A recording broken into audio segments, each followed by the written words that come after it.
ने भी नेटो को टूटने की कगार पर ला खड़ा कर दिया है। आलम यह है कि यूक्रेन जंग के बीच एशिया और यूरोप के बीच के इलाके यानी कि भूमध्य सागर में एक और जंग का खतरा खड़ा हो गया है।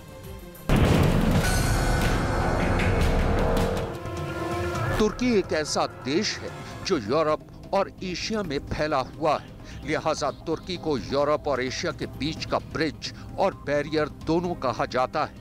राजनीतिक विश्लेषकों के मुताबिक पिछले 19 साल से तुर्की की गद्दी पर काबिज राष्ट्रपति रेजेप तैयप एर्दोआन तुर्की का पुराना ऑटोमन साम्राज्य बनाने की चाहत रखते हैं, लिहाजा वो इस तरह की बयानबाजी करते हैं। फिलहाल दुनिया को ये डर सता रहा है कि अगर भूमध्य सागर विवाद के चलते तुर्की और ग्रीस में जंग हुई तो तुर्की के खिलाफ कई देश मसलन साइप्रस, मिस्र, संयुक्त अरब अमीरात, सीरिया और इराक के अलावा दूसरे। अचार सिर्फ खाने के लिए ही नहीं है, कमाने के लिए भी है। ये अचार के बिजनेस करके महीने के 5 लाख कमा रहे हैं। आपको भी ये करना है तो फ्रीडम ऐप को अभी डाउनलोड कीजिए। अफ्रीकी मुल्क खड़े हो सकते हैं।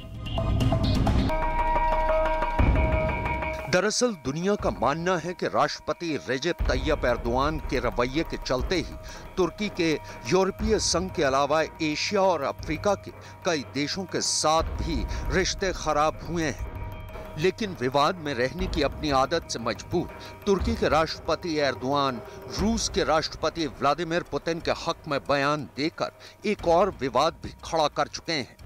दरअसल यूक्रेन जंग पर यूरोपियन संघ से विवाद के चलते रूस ने नॉर्ड स्ट्रीम 2 परियोजना को बंद कर दिया है। इसकी वजह से पूरे यूरोप में बहुत बड़ा ऊर्जा संकट खड़ा हो गया है। यूरोप के कई बड़े देश नेटो समूह में शामिल है और राष्ट्रपति एर्दोआन के बयान के बाद नेटो में आई दरार भी साफ दिखने लगी है। Tabii Sayın Putin'e karşı Avrupa'nın tutumu, yaptırım uygulamaları ister istemez tabii Putin'i de onlara karşı ve siz böyle yapıyorsanız ben de böyle yaparım noktasına getirmiştir. Ve Putin de kendisi elindeki bütün imkanlarını ve silahlarını kullanmaktadır. Bunların da en önemlisi doğalgazdır. Ve maalesef istemeyiz ama böyle bir durum şu anda Avrupa'da gelişiyor ve Avrupa bu kışı hakikaten ciddi sıkıntılarla geçirecektir diye düşünüyorum. Bizim böyle bir sıkıntımız yok. महज 3 हफ्तों में ही तुर्की और Greece में एक बार फिर से तनाव बढ़ गया है। तुर्की का झगड़ा ग्रीस से है, लेकिन इस बार तुर्की ने इस विवाद में अमेरिका को भी घसीट लिया है।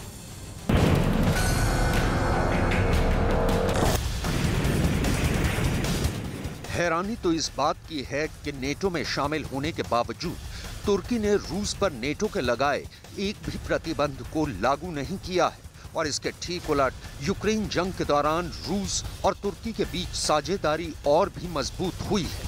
ये सच है कि दुनिया को खाद्यान्न संकट से निकालने के लिए तुर्की की मध्यस्थता के बाद ही रूस ने अनाज से भरे जहाजों को यूक्रेन से बाहर जाने दिया था।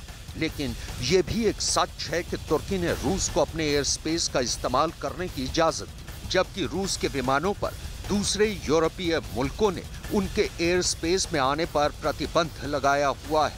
इतना ही नहीं, अब तो राष्ट्रपति एर्दोआन खुलेआम बिना अमेरिका का नाम लिए पश्चिमी देशों पर यूक्रेन को जंग के लिए भड़काने का इल्जाम तक लगा चुके हैं।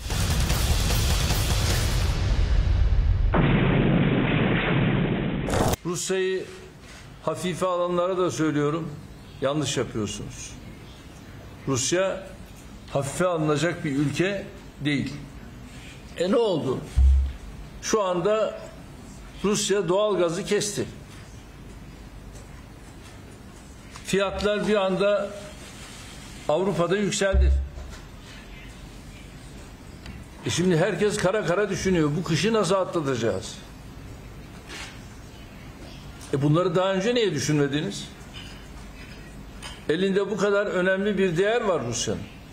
Bunları daha önceden düşünmeniz gerekirdi. Ama bunları daha önceden düşünmediniz.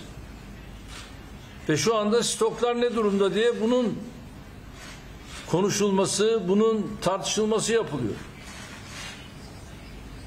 Burada tabii ki Rusya herkes ona saldırınca o da elindeki imkanlarını, silahlarını ne yapacaktır?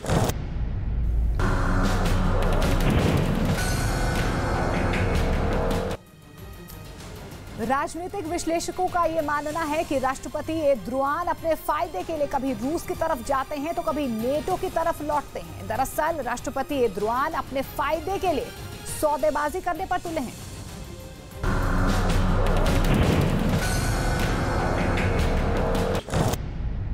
इसके अलावा तुर्की और ग्रीस के बीच विवाद की एक और बड़ी वजह भी है। दरअसल साल 2020 में पूर्वी भूमध्य सागर में हाइड्रोकार्बन रिजर्व यानी तेल और प्राकृतिक गैस के विशाल भंडार होने का पता चला था।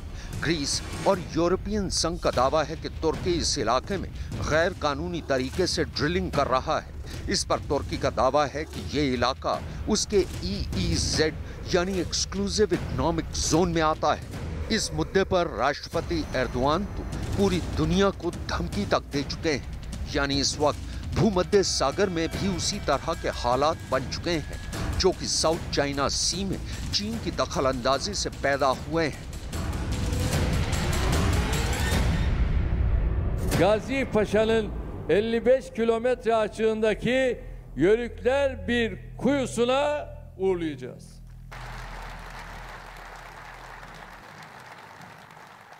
Akdeniz'de yaptığımız arama ve sondaj çalışmaları kendi egemenlik alanlarımızdadır. Bunun için kimseden izin veya icazet almaya ihtiyacımız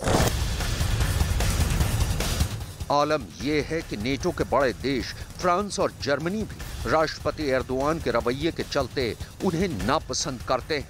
हाल ही में जर्मन फेडरल पार्लियामेंट के उपाध्यक्ष वोल्फगैंग कुबिकी ने तुर्की के राष्ट्रपति एर्दोआन की तुलना सीवर के चूहे से कर दी थी। दरअसल जर्मनी में प्रांतीय चुनावों में अपनी पार्टी के कैंपेन के दौरान वोल्फगैंग कुबिकी ने कहा था कि सीवर के चूहे एर्दोआन की वजह से जर्मनी अब उनके देश आ रहे शरणार्थियों को जगह नहीं देना चाहता। उन्होंने ये भी कहा था कि सीवर का चूहा छोटा और प्यारा होता है, लेकिन इसके साथ ही वो काफी चालाक भी होता है। फिलहाल उनके इस बयान पर तुर्की और जर्मनी में जमकर बवाल मचा हुआ है।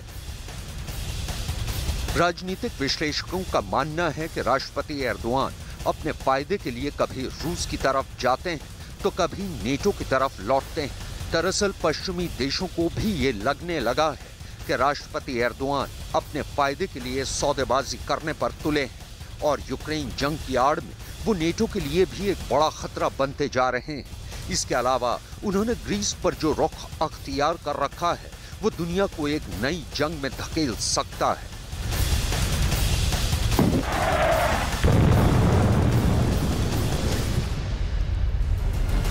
और इस बीच पंजाब से बड़ी खबर आपको बता दें, सिद्धू मूसेवाला